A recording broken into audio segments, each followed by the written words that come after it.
اکثر علماء سے اور کتابوں میں بھی پڑھنے کو ملتا ہے، سننے کو ملتا ہے کہ ایمان کی شاخیں ہیں، ایمان کی برانچز ہیں، تو یہ کتنی شاخیں ہیں یا کتنی برانچز ہیں؟ کچھ جو لوگ ہوتے ہیں مسلمان، وہ ذکر و اذکار کے بڑے دل دادا ہیں، ایسے ہی آگے سوال کرتے ہیں، کویشچن کرتے ہیں، ڈاکٹر صاحب، مولانا صاحب کوئی وظیفہ بتا دیجئے، کاروبار میں بہت مندہ ہے۔ وہ یہ اعتقاد رکھتے تھے کہ اللہ تعالیٰ ہر چیز کا خالق و مالک ہے، اور پھر بھی ان کو مشرک قرار دیا گیا۔ یہ شہادت گہے الفت میں قدم رکھنا ہے، لوگ آسان سمجھتے ہیں مسلمان ہونا۔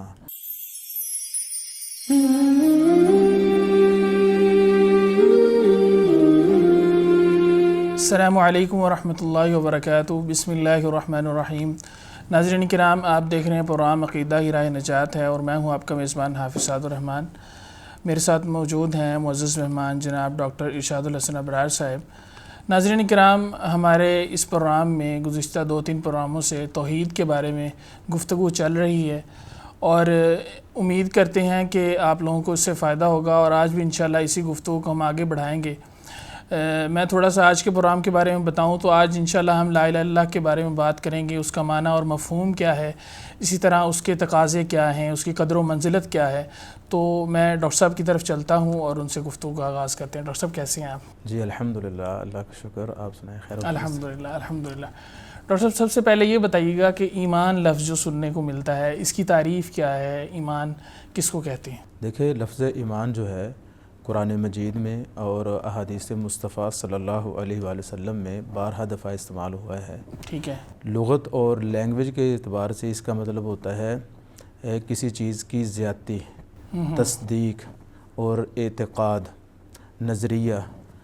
جو اس کی اصطلاحی ڈیفینیشن اہل السنہ کی کتابوں میں پائی جاتی ہے، اس کی جو اصطلاحی ڈیفینیشن اہل السنہ کی کتب میں پائی جاتی ہے وہ یہ ہے: الاقرار باللسان والتصدیق بالقلب والعمل بالجنان، کہ زبان سے ایمان کا اقرار کرنا، دل سے اس کی تصدیق کرنا، اور پھر عملاً مسلمان ایک مومن بن کے دکھانا۔ یہ ایمان کی ڈیفینیشن ہے۔ گویا کہ اس کے اندر 3 چیزیں ہیں: زبان سے اقرار بھی ہو، دل سے تصدیق بھی ہو، اور انسان کے جو اعضاء ہیں وہ عملاً ان پر عمل کر کے بھی دکھائیں۔ صحیح۔ تو یہ ایمان کی ڈیفینیشن ہے۔ صحیح۔ اکثر علماء سے اور کتابوں میں بھی پڑھنے کو ملتا ہے، سننے کو ملتا ہے کہ ایمان کی شاخیں ہیں، ایمان کی برانچز ہیں، تو یہ کتنی شاخیں ہیں یا کتنی برانچز ہیں اس میں ایمان کی؟ جی، یہ بڑا اہم کوہسن ہے، حدیث میں موجود ہے، مسلم شریف میں یہ حدیث موجود ہے۔ حضرت ابو ہریرہ رضی اللہ تعالیٰ عنہ فرماتے ہیں، رسالت مآب صلی اللہ علیہ وآلہ وسلم نے فرمایا: الایمان بضع و سبعون شعبہ، ایمان کی 70 سے زیادہ برانچز ہیں۔ فاعلاها قول لا الہ الا اللہ، ایمان کا جو سب سے ہائیسٹ لیول ہے وہ لا الہ الا اللہ کا ورد ہے۔ اور پھر ساتھ ہی رسالت مآب صلی اللہ علیہ وآلہ وسلم نے فرمایا: وَأَدْنَاهَا إِمَاطَةُ الْأَذَى عَنِ الطَّرِيقِ، اور ایمان کا جو لویسٹ، سب سے چھوٹا درجہ ہے یا سب سے چھوٹی شاخ اور برانچ ہے، وہ راستے میں پڑی ہوئی تکلیف دہ چیز کو اٹھا کر سائیڈ پہ رکھنا ہے۔ صحیح۔ تو اس حدیث میں جیسا کہ رسالت مآب صلی اللہ علیہ وآلہ وسلم نے فرمایا کہ 70 سے زیادہ برانچز ہیں۔ تو ایمان کی مختلف شاخیں ہیں، لیکن ان تمام شاخوں کی جو سب سے بڑی اور سب سے ہائیسٹ شاخ ہے وہ لا الہ الا اللہ کا قول اور ورد ہے۔ صحیح۔ تو لا الہ الا اللہ جو یہ الفاظ ہیں، یہ کلمات ہیں، ان کا معنی و مفہوم اصل میں کیا ہے؟ دیکھیں، لا الہ الا اللہ یہ جو سنٹینس ہے، یہ جملہ ہے، دیکھنے کی حد تک تو ایک یہ انفارمیٹیو جملہ ہے، خبر ہے کہ نہیں کوئی معبود برحق مگر اللہ تعالیٰ۔ اس کا ترجمہ تو یہ ہے، لیکن یہ حقیقت میں فعل امر ہے، آرڈر ہے اللہ تعالیٰ کی طرف سے، یعنی کہ لا تعبدوا الا اللہ، کہ تم نہ عبادت کرو مگر صرف ایک اللہ تعالیٰ کی۔ ٹھیک ہے۔ تو اس میں یہ بتایا گیا ہے کہ عبادت اگر ہوگی تو صرف ایک اللہ تعالیٰ کی ہوگی۔ صحیح۔ اگر لا الہ الا اللہ کے ایگزیکٹ معنی مفہوم کو ہم سمجھنا چاہیں تو ہمیں رسالت مآب صلی اللہ علیہ وسلم کی زندگی کو دیکھنا پڑے گا کہ آپ نے جب مکہ میں، اس وقت آپ کے جو مخاطبین تھے مشرکین مکہ، ان کو دعوت دی تو نبی علیہ الصلوۃ والسلام کا ان کے ساتھ تعامل کیا تھا۔ ٹھیک ہے. تو سب سے پہلے جو دعوت نبی علیہ الصلوۃ والسلام نے ان کو دی تھی وہ لا الہ الا اللہ کی دی تھی. صحیح. اس کی بنیاد پر ہی نبی علیہ الصلوۃ والسلام اور ان کے درمیان جنگیں ہوئیں. صحیح. ورنہ وہ مشرکین مکہ یہ مانتے تھے کہ ان کو پیدا کرنے والا ایک اللہ تعالیٰ ہے. صحیح. صحیح. زمین و آسمان کو پیدا کرنے والا ایک اللہ تعالیٰ ہے. ندی نالوں کو، سورج کو، چاند ستاروں کو، پوری کائنات کو پیدا کرنے والا ایک اللہ تعالیٰ ہے. صحیح. لیکن ان ساری چیزوں نے توحید ربوبیت کے اعتقاد نے ان کو اسلام میں داخل نہیں کیا. اچھا. کیونکہ وہ توحید الوہیت کے یا دوسرے لفظوں میں وہ لا الہ الا اللہ کے منکر تھے. بلکہ اللہ تعالیٰ نے تو قرآن مجید میں کہا ہے انہم کانوا اذا قیل لہم لا الہ الا اللہ یستکبرون. جب ان سے یہ کہا جاتا تھا کہ معبود برحق صرف ایک اللہ تعالیٰ ہے تو وہ تکبر کرتے تھے. دوسری جگہ پر اللہ تعالیٰ نے فرمایا وہ یہ کہتے تھے اجعل الآلہۃ الہا واحدا ان ھذا لشیء عجاب، کہ یہ محمد صلی اللہ علیہ وآلہ وسلم نے اتنے ہمارے معبودان ہیں ان سب کا ایک الہ بنا دیا، یہ ایک الہ کی طرف بلا رہے ہیں، یہ تو بڑی عجیب چیز ہے. تو لا الہ الا اللہ کا معنی مفہوم یہ ہے کہ صرف اور صرف ایک اللہ کی عبادت کی جائے، غیر اللہ کے سامنے کسی صورت بھی جھکا نہ جائے. جو اختیارات دوسرے لفظوں میں جتنی بھی عبادات ہیں وہ صرف اور صرف اللہ رب العالمین کے لیے بجا لائی جائیں، غیر اللہ کے لیے کوئی عبادت نہ کی جائے. شیخ صاحب انہوں نے وہ یہ اعتقاد رکھتے تھے کہ اللہ تعالیٰ ہر چیز کا خالق و مالک ہے اور پھر بھی ان کو مشرک قرار دیا گیا. یہ تھوڑا سا اس کو وضاحت سے بیان کر دیں کہ یہ کیا ہے اصل میں، یہ کیا مسئلہ ہے؟ دیکھیں اگر کوئی انسان یہ اعتقاد رکھتا ہے کہ پوری اس کائنات کا خالق و مالک اللہ تعالیٰ ہے، زمین و آسمان کو اللہ تعالیٰ نے پیدا کیا، انسانوں کو اللہ تعالیٰ نے پیدا کیا، اللہ تعالیٰ ہی رازق ہے، اللہ تعالیٰ ہی زندگی اور موت کا مالک ہے، یہ توحید ربوبیت ہے. اچھا. تو یہ اعتقاد ان کا تھا. صحیح. لیکن توحید ربوبیت جیسا کہ ہم لاسٹ ایپیسوڈ میں بات کر چکے ہیں نجات کے لیے کافی نہیں ہے. اچھا. اللہ تعالیٰ قرآن مجید میں فرماتے ہیں وَمَا يُؤْمِنُ أَكْثَرُهُمْ بِاللَّهِ إِلَّا وَهُمْ مُشْرِكُونَ، کہ تھوڑا بہت ان کا جو ایمان تھا وہ توحید ربوبیت پر تھا، اس کے باوجود وہ مشرک تھے. وَلَئِن سَأَلْتَهُمْ مَنْ خَلَقَ السَّمَاوَاتِ وَالْأَرْضَ لَيَقُولُنَّ اللَّهُ، اگر آپ ان سے پوچھیں گے آسمانوں کو اور زمین کو کس نے پیدا کیا، وہ کہیں گے ایک اللہ تعالیٰ. ٹھیک ہے. لیکن جب باری آتی تھی توحید الوہیت کی، صرف ایک اللہ کو سجدہ کرنے کی، مشکل وقت میں ایک اللہ کو پکارنے کی، یعنی اس کے عملی تقاضے کی عملی تقاضے، جانور صرف ایک اللہ تعالیٰ کے نام کا ذبح کیا جائے، قسم صرف ایک اللہ تعالیٰ کے نام کی اٹھائی جائے، چڑھاوے چڑھائے جائیں تو وہ بھی صرف ایک اللہ تعالیٰ کے نام کے. جب اس طرح کی چیزیں آتی تھیں پھر وہ بھاگ جاتے تھے. صحیح. تو اس وجہ سے ان کو مشرک کہا گیا ہے، وہ کافر تھے، وہ اسلام میں داخل نہیں ہوئے تھے. تو لا الہ الا اللہ کے کچھ ارکان بھی ہیں؟ جی بالکل ہیں. لا الہ الا اللہ کے بنیادی طور پر 2 ارکان ہیں. اچھا. دونوں کو ماننا ضروری ہے، ادروائز کسی بھی انسان کی توحید الوہیت یا لا الہ الا اللہ جو ہے وہ درست اور کامل نہیں ہوگا. صحیح. اس کے اندر 2 چیزیں ہیں، ایک لا الہ اور دوسری چیز ہے الا اللہ. لا الہ یہ نفی ہے اور الا اللہ یہ اس بات ہے. لا الہ نہیں ہے کوئی معبود برحق، یہ نفی کرنا ضروری ہے. اب دیکھیں اس سنٹینس میں بھی لا الہ الا اللہ میں بھی پہلے اللہ تعالیٰ نے نفی کا ذکر کیا کہ پہلے ایک مسلمان کا، ایک مومن کا نظریہ اور عقیدہ یہ ہونا چاہیے کہ کوئی بھی معبود برحق نہیں ہے الا اللہ، مگر اللہ تعالیٰ. تو اس کے 2 ارکان ہیں، نفی اور اثبات. یعنی پہلے نفی ضروری ہے، نفی ضروری ہے. یہ صرف لا الہ الا اللہ میں نہیں ہے. اگر ہم قرآن مجید کا بغور مطالعہ کریں تو ہمیں 20 جگہ پر اس سے ملتی جلتی آیات ملتی ہیں. مثال کے طور پر اللہ تعالیٰ فرماتے ہیں وَاعْبُدُوا اللَّهَ وَلَا تُشْرِكُوا بِهِ شَيْئًا، صرف ایک اللہ کی عبادت کرو، یہ اس بات ہے. وَلَا تُشْرِكُوا بِهِ شَيْئًا، اور اس کے ساتھ کسی کو بھی شریک مت بناؤ، یہ نفی ہے. اسی طرح اللہ تعالیٰ فرماتے ہیں فَمَن يَكْفُرْ بِالطَّاغُوتِ وَيُؤْمِن بِاللَّهِ فَقَدِ اسْتَمْسَكَ بِالْعُرْوَةِ الْوُثْقَى، جس شخص نے طاغوت کا انکار کیا یہ نفی ہے اور اللہ تعالیٰ پر ایمان لایا، اس نے ایک مضبوط کڑے کو تھام لیا. اسی طرح اللہ تعالیٰ فرماتے ہیں وَلَقَدْ بَعَثْنَا فِي كُلِّ أُمَّةٍ رَسُولًا، ہم نے ہر امت میں ایک رسول بھیجا. میسج کیا تھا؟ أَنِ اعْبُدُوا اللَّهَ وَاجْتَنِبُوا الطَّاغُوتَ، ایک اللہ کی عبادت کرو اور طاغوت سے بچو۔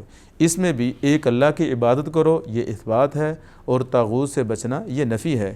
اسی طرح ایک بڑی مشہور آیت ہے جو زبان زد عام ہے، ہر مسلمان ہر مومن دن رات یہ پڑھتا ہے، بلکہ اس آیت میں اللہ رب العالمین نے نبی علیہ الصلوۃ والسلام کو حکم دیا کہ آپ عملاً اعلان کریں، زبانی تو کرنا ہی کرنا ہے لیکن اپنے عمل سے کر کے دکھائیں، اس بات بھی اور نفی بھی۔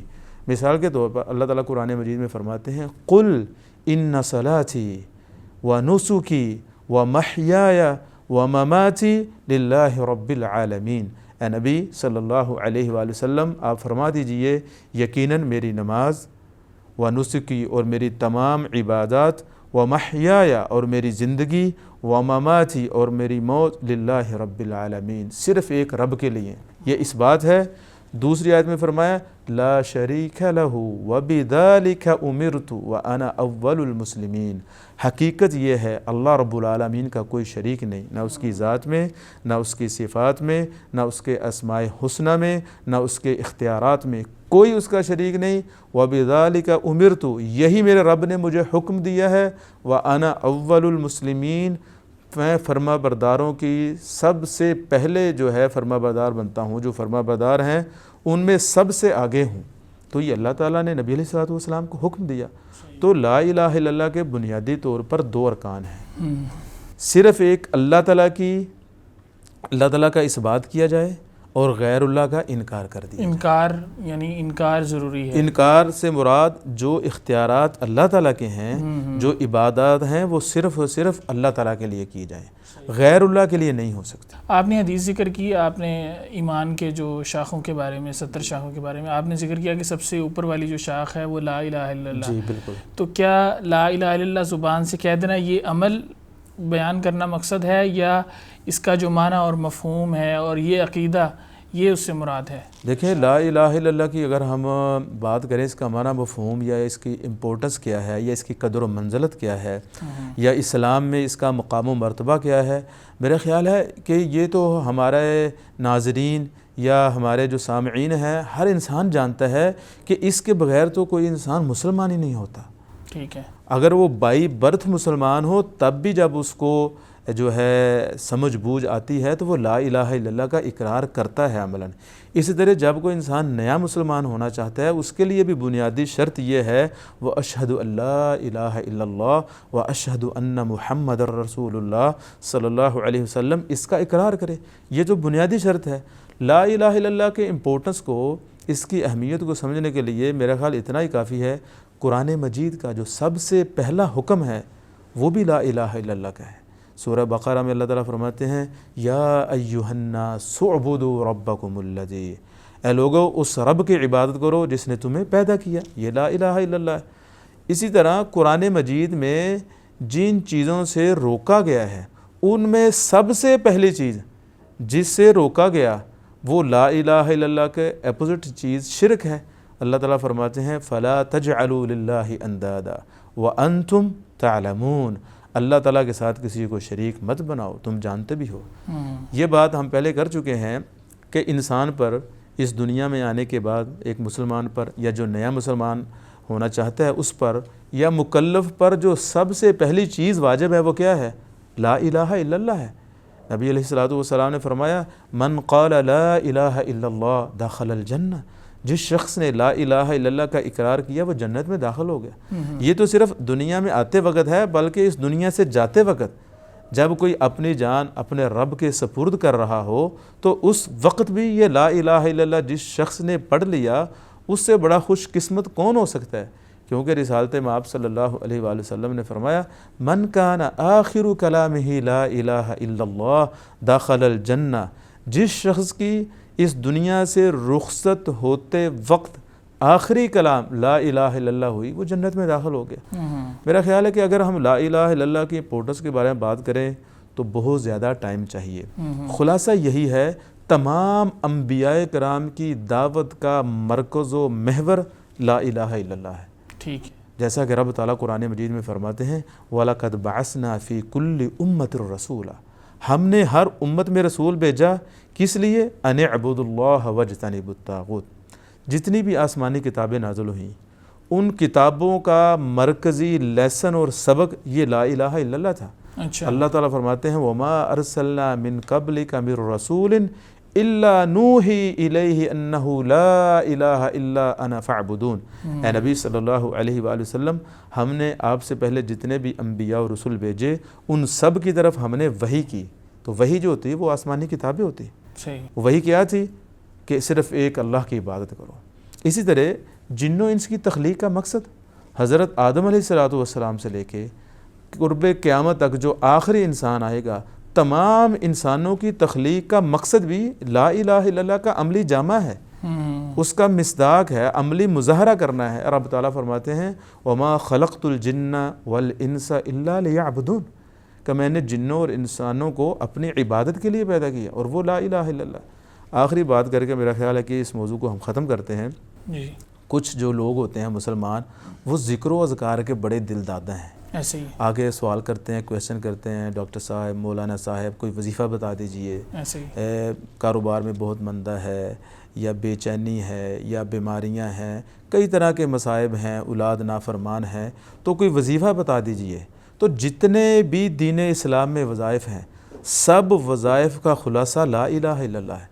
جس طرح کہ حدیث میں آتا ہے، رسالت مآب صلی اللہ علیہ وآلہ وسلم نے فرمایا افضل الذکر لا الہ الا اللہ، تمام اذکار میں سے بہترین ذکر وہ لا الہ الا اللہ ہے۔ تو اس لیے اس کی جو امپورٹنس ہے، اس کی اہمیت جو ہے وہ ازہر من الشمس ہے۔ ہر عام اور ہر خاص مسلمان سمجھتا ہے کہ مسلمان ہونے کے لیے یا جو بائی برتھ مسلمان ہیں اس کے لیے بھی عملاً لا الہ الا اللہ کو پڑھنا اور اس کے مطابق اپنی زندگی گزارنا یہ بہت ضروری ہے۔ صحیح، ڈاکٹر صاحب آپ نے بڑی خوبصورتی سے ماشاء اللہ لا الہ الا اللہ کی امپورٹنس جو ہے وہ بیان کی۔ اس سے پہلے آپ نے لا الہ الا اللہ کے ارکان بیان کیے تھے، تو میں پوچھنا چاہوں گا کیا اس کی کوئی شرائط بھی ہیں یا صرف ارکان ہی ہیں لا الہ الا اللہ کے؟ نہیں، لا الہ الا اللہ کی بہت سی شرائط ہیں، اہل علم نے ذکر کی ہیں، اور وہ جو شرائط ہیں وہ قرآن میں موجود ہیں اور وہ آپ علیہ الصلاۃ والسلام کے فرمان میں موجود ہیں۔ اچھا، جس طرح نماز کے لیے وضو کا ہونا یہ شرط ہے، ادروائز نماز قبول نہیں ہوگی، تو ایسے ہی لا الہ الا اللہ کی بھی کچھ شرطیں ہیں، ان کو پورا کرنا انتہائی ضروری ہے۔ یعنی صرف زبان سے کہہ دینا کافی صرف طوطے کی طرح لا الہ الا اللہ پڑھ لینا یہ کافی نہیں ہے۔ مجھے ایک واقعہ یاد آ رہا ہے امام الحسن البصری رحمہ اللہ کے حوالے سے۔ یہ واقعہ جو ہے امام ابن رجب رحمہ اللہ نے اپنی کتاب التوحید میں ذکر کیا ہے۔ اسی طرح بر صغیر کے ایک بہت بڑے عالم، بڑے جلیل القدر عالم تھے نواب صدیق حسن خان رحمہ اللہ، ان کی ایک کتاب ہے الدین الخالص، اس میں بھی انہوں نے اس واقعے کا ذکر کیا ہے۔ امام الحسن البصری رحمہ اللہ نے فرزدق ایک شاعر تھا بہت بڑا، اس سے یہ پوچھا، اور جب امام صاحب نے اس سے پوچھا وہ اپنی وائف کو، لائف پارٹنر کو دفنا رہا تھا۔ اچھا، دیکھیں قبرستان تھا، قبر میں ہیں وہ، قبروں کے اندر ہیں سب لوگ، تو ارد گرد قبریں ہیں، تو وہ جو فرزدق شاعر تھا وہ اپنی وائف کو قبر میں دفنا رہا تھا۔ تو امام صاحب نے پوچھا ما عادت لہذا اليوم، اے فرزدق آج تم اپنی وائف کو، اپنی محبوبہ حیات کو اپنے ہاتھوں سے منو مٹی کے نیچے دفنا رہے ہو، ایک سوال کا جواب تو دو، ما عادت لہذا اليوم، تم نے اس دن کے لیے تیاری کیا کی ہے؟ ایک دن آنے والا ہے کوئی تمہیں بھی دفنائے گا۔ ایسے ہی، بڑا گہرا کویسچن ہے۔ میں بھی اگر کوئی مجھ سے یا ہم سے پوچھے تو ہو سکتا ہے ہمارے پاس تو کوئی جواب نہ ہو۔ تو فرزدق نے کہا شہادت اللہ الہ الا اللہ منذ 70 سنہ، کہ 70 سال سے لا الہ الا اللہ کا سبق یاد کر رہا ہوں۔ جواب بھی بڑا بہترین تھا۔ تو امام صاحب نے فرمایا چونکہ وہ شاعر تھا اور عام طور پر جو شعراء ہوتے ہیں وہ پرا گندہ خیال ہوتے ہیں، امام صاحب نے فرمایا ایاک وقذف المحصنات، دھیان سے پاک دامنہ عورتوں کے بارے میں گفتگو کرنے سے، ان پر تہمتیں لگانے سے باز رہنا۔ ان لا الہ الا اللہ شروطاً، کہ لا الہ الا اللہ کا تم سبق تو یاد کر رہے ہو، یہ ذہن میں رکھنا لا الہ الا اللہ کی کچھ شرطیں ہیں۔ فَإِيَّاكَ وَقَذْفَ الْمُحْصَنَاتِ، پاک دامنہ عورتوں پر تہمت لگانے سے بچنا۔ اسی طرح لا الہ الا اللہ کی شروط کے بارے میں امام وہب بن منبہ رحمہ اللہ کا بھی ایک قول ہے، واقعہ ہے۔ امام بخاری رحمہ اللہ نے اپنی صحیح میں اس کا ذکر کیا، ابو نعیم نے حلیۃ الاولیاء میں ذکر کیا کہ ان کے پاس ایک آدمی آیا، اس نے اگر پوچھا امام وہب بن منبہ رحمہ اللہ سے، الیس لا الہ الا اللہ مفتاح الجنہ، امام وہب بن منبہ یہ تو بتائیے کیا لا الہ الا اللہ جنت کی چابی نہیں ہے؟ انہوں نے کہا بلا، کیوں نہیں؟ لیکن ساتھ ہی فرمایا وما من مفتاح الا لہ اسنان، یہ بات ذہن رکھنا، دنیا میں کوئی چابی نہیں مگر اس کے دانت ہوتے ہیں۔ فَإِن جِئْتَ بِمِفْتَاحٍ فُتِحَ لَكَ فَإِن جِئْتَ بِمِفْتَاحٍ لَهُ اسنان، اگر ایسی چابی لے کر آئے جس کے دانت ہوئے تو تالا کھل جائے گا، وَإِلَّا لَمْ يُفْتَحْ لَكَ، وگرنہ تالا نہیں کھلے گا۔ تو لا الہ الا اللہ جنت کی چابی ضرور ہے، لیکن اس کی کچھ شرطیں ہیں، کچھ تقاضے ہیں، کچھ ریکوائرمنٹس ہیں۔ اگر ایک انسان صرف لا الہ الا اللہ پڑھتا ہے لیکن وہ شرک کی وادیوں میں ڈوبا ہوا ہے، صوم و صلات کا پابند نہیں، حلال حرام میں فرق نہیں کرتا، کھوٹے کھرے کی تمیز نہیں، نیکی اور برائی کا اس کو پتہ نہیں، والدین کے حقوق ادا نہیں کرتا، نیبرز کے رائٹس کا اسے کوئی پاس ہی نہیں، تو ایسے شخص کو لا الہ الا اللہ کیا خاک فائدہ دے گا؟ یعنی کہ سارے کے سارے اعمال ہی پھر تو لا الہ الا اللہ کے ساتھ منسلک ہو جاتے ہیں۔ وہ کیا کسی نے خوب بات کی ہے، زبان سے کہہ بھی دیا لا الہ تو کیا حاصل، زبان سے کہہ بھی دیا لا الہ تو کیا حاصل، دل و نگاہ مسلمان نہیں تو کچھ بھی نہیں۔ بے شک۔ اس طرح حضرت اقبال رحمہ اللہ نے بھی بڑی خوبصورت بات کیا ہے اس موقع پر، وہ فرماتے ہیں یہ شہادت گہے الفت میں قدم رکھنا ہے، یہ شہادت گہے الفت میں قدم رکھنا ہے، لوگ آسان سمجھتے ہیں مسلمان ہونا، نہیں ایسا نہیں ہے، پاؤں کے ناخنوں سے لے کے سر کے بالوں تک اپنے اندر تبدیلی لانا پڑتی ہے، صحیح۔ اپنے چہرے مورے کو، اپنی وضع قضا کو، اپنے چال چلن کو، اپنے جینے اور مرنے کے سلیقے کو، اور سب سے بڑھ کر اپنے عقیدے اور نظریے کو قرآن و سنت کے مطابق بنانے کا نام اسلام اور عقیدہ ہے۔ یہ لا الہ الا اللہ، یہ لا الہ الا اللہ کے تقاضے ہیں، یہ لا الہ الا اللہ کے تقاضے ہیں۔ ڈاکٹر صاحب جیسا کہ آپ نے بھی ذکر کیا کہ لا الہ الا اللہ کی کچھ شرائط بھی ہیں، تو آڈینس کی آسانی کے لیے، سمجھنے کے لیے سب کے، آپ کچھ شرائط ذکر کر دیں اور پھر ان کی مثالیں بھی کچھ ساتھ ذکر کر دیں تو آسانی ہوگی۔ جی بالکل، کیوں نہیں، یہ بہت ضروری ہے۔ لا الہ الا اللہ کی اہل علم نے 7 شرطیں ذکر کی ہیں، کچھ اہل علم نے 8 ذکر کی ہیں، تو زیادہ تر اہل علم نے 7 شرطیں ذکر کی ہیں۔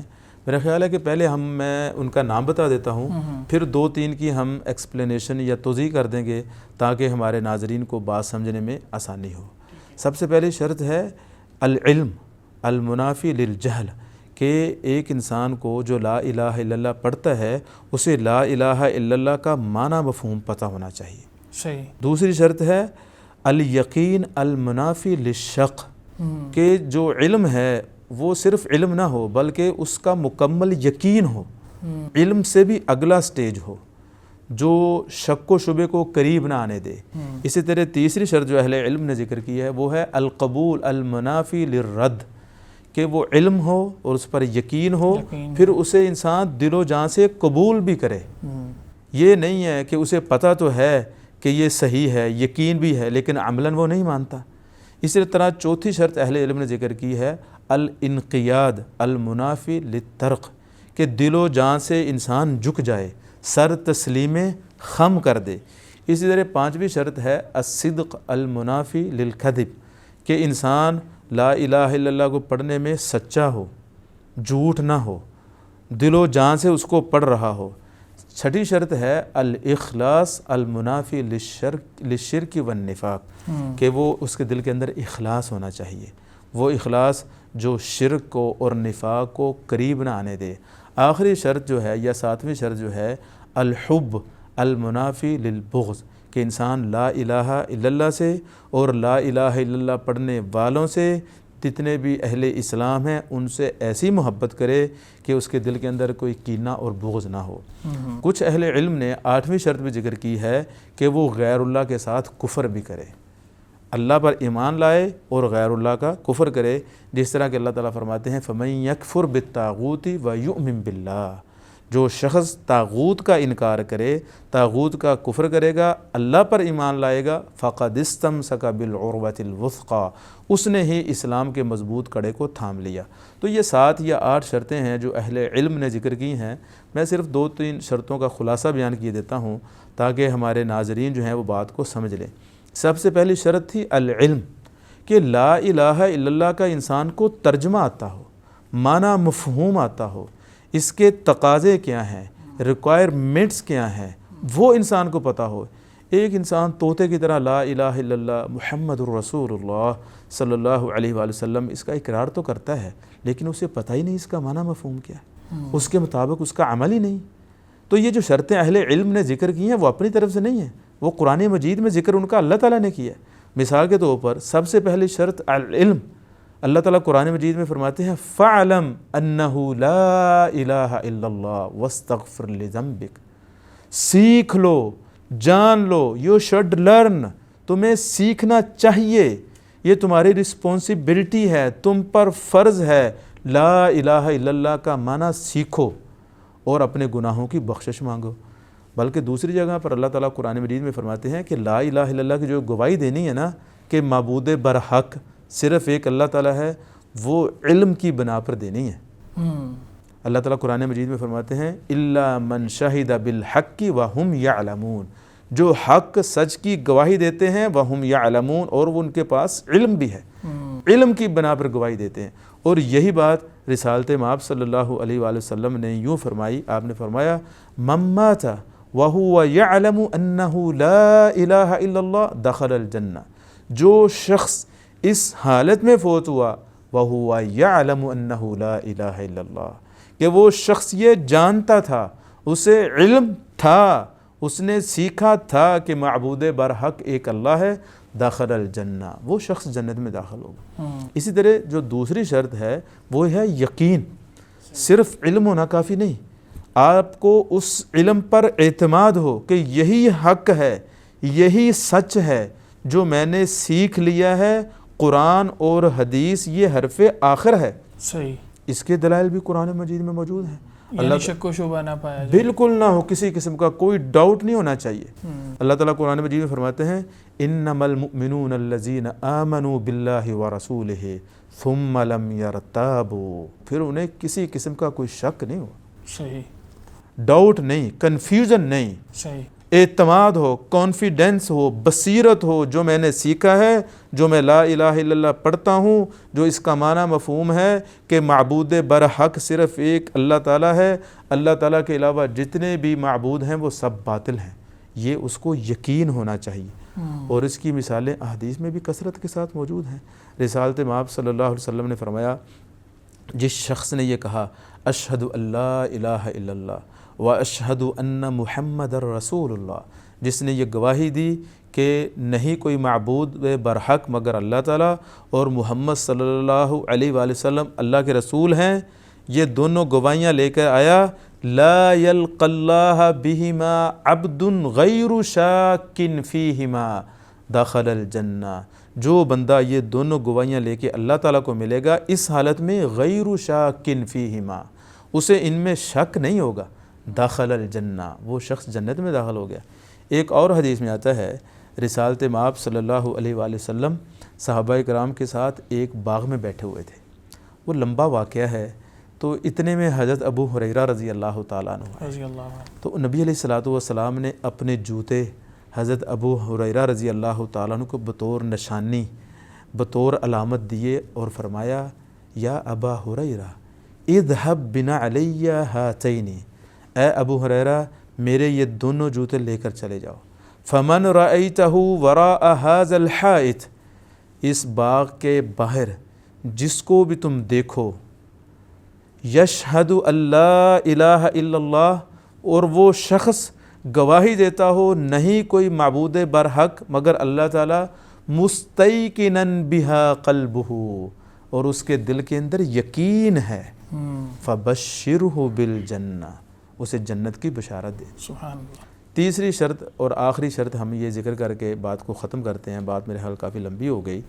وہ تیسری شرط کیا تھی؟ القبول المنافی للرد، کہ علم بھی ہو، یقین بھی ہو، پھر انسان دل و جان سے لا الہ الا اللہ کے معنی مفہوم کو قبول کرے اور عمل کر کے دکھائے. پھر ہے کچھ لوگوں کو علم ہوتا ہے, یقین کی حد تک علم ہوتا ہے کہ یہی حرف آخر ہے, لیکن نہیں مانتے. جس طرح مشرکین مکہ تھے, ان کو پتہ تھا کہ رسالت مآب صلی اللہ علیہ وسلم سچے نبی ہیں.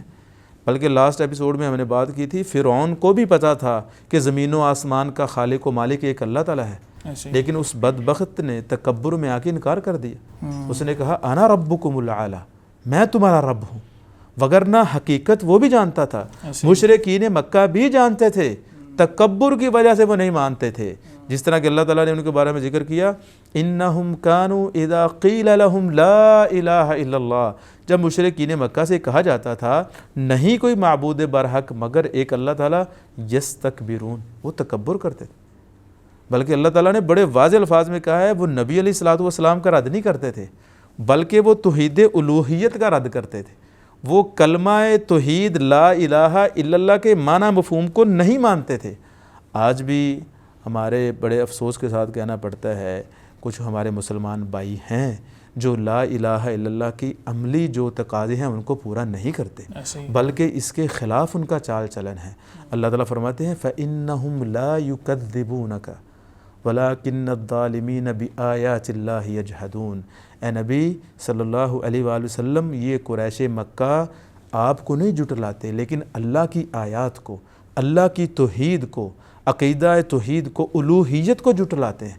ان کو پتہ ہے کہ اگر لا الہ الا اللہ کو مان لیا تو معبودان باطلہ کو چھوڑنا پڑے گا, پیروں فقیروں کی, غیر اللہ کی عبادت چھوڑنا پڑے گی, تو یہ چھوڑنا نہیں چاہتے.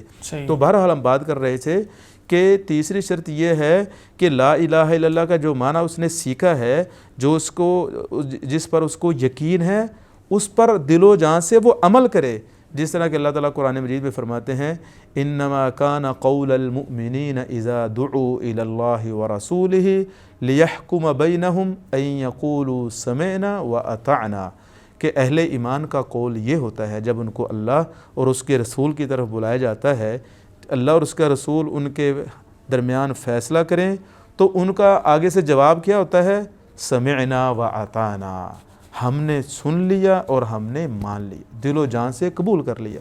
اس طرح دوسری آیت میں اللہ تعالیٰ فرماتے ہیں وَمَا كَانَ لِمُؤْمِنٍ وَلَا مُؤْمِنَةٍ إِذَا قَضَى اللَّهُ وَرَسُولُهُ أَمْرًا أَن يَكُونَ لَهُمُ الْخِيَرَةُ مِنْ أَمْرِهِمْ, کہ کسی مومن مرد اور مومنہ عورت کے لیے جائز نہیں ہے جب اللہ تعالیٰ اور اس کا رسول کسی چیز کا فیصلہ کر دیں پھر ان کے پاس کوئی اختیار نہیں ہوتا. اللہ اور اس کے رسول کا فیصلہ حرف آخر ہوتا ہے, اسے دل و جان سے قبول کرنا ضروری ہے. تو یہ لا الہ الا اللہ کے تقاضے ہیں, یہ لا الہ الا اللہ کی شرطیں ہیں, جنہیں پورا کیے بغیر لا الہ الا اللہ کا کوئی فائدہ نہیں ہے. صحیح.